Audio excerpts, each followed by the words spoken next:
meeting. Now I just want to welcome two of our guests who are going to be talking a little bit about their personal narrative and a response to some of the ideas that we've heard already. The first is Sukumar, who is a student, a law student at USC, and she's going to be talking a little bit about her personal experience with it and maybe a response to what we've heard so far today.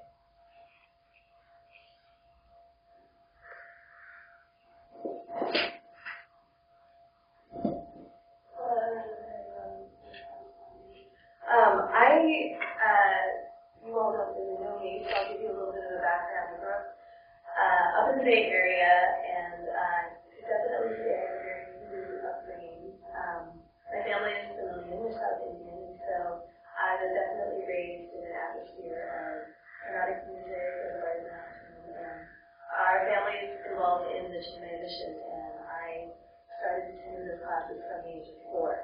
So these ideas, especially the Vedanta principles, have been very integrated into me starting at a very, very young age. And my mom would actually joke about how when we were inside the house, it was like being in India, but when you're outside, you're back in America. And this is a very interesting concept to me because, we, especially, most Hindu Americans, we look Indian. We put on Indian clothes, and no one could tell in India that we were born here or raised here. And this is such a phenomenal perspective for us to have because, we have friends who are maybe, multiracial, and they are automatically seen as coming from two different perspectives, whereas we naturally hold those two perspectives, even though it might not look like it. And so that has always been something that I have embraced and struggled with, the idea that there is another culture besides my own, and the own way that I look and I was raised, that I am 100% a part of, as well as where I come from at home. And then in addition, there is a difference between being Indian and being Hindu, and the different cultural values and norms that come along with that.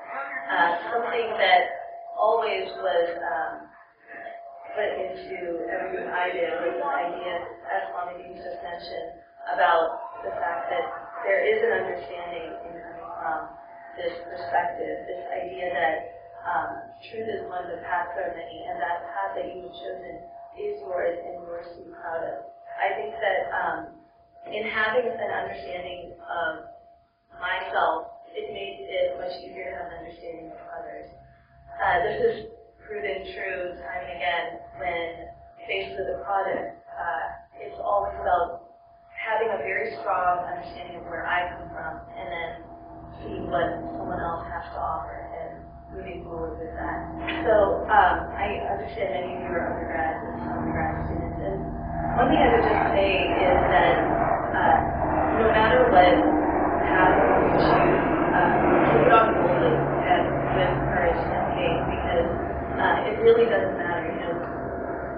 Within the culture, you get a lot of pressure of, you must do this, you must do that. I actually never really went along with that growing up. I was a music major, and so was my sister. This was not looked upon as very great when we were growing up. But in the end, it provided me with the opportunity to embrace who I am and follow my own path, and allowed me to just take on things from my perspective. And in embracing that, it was much easier for me to understand where other people were coming from. But on the flip side, I think there's sometimes it can be looked down upon to follow those stereotypes that are seen as Indian or Hindu. And I think that that's actually a travesty and a mistake. No matter what path you choose, take it on and be very proud of where you come from. The only other thing I would say is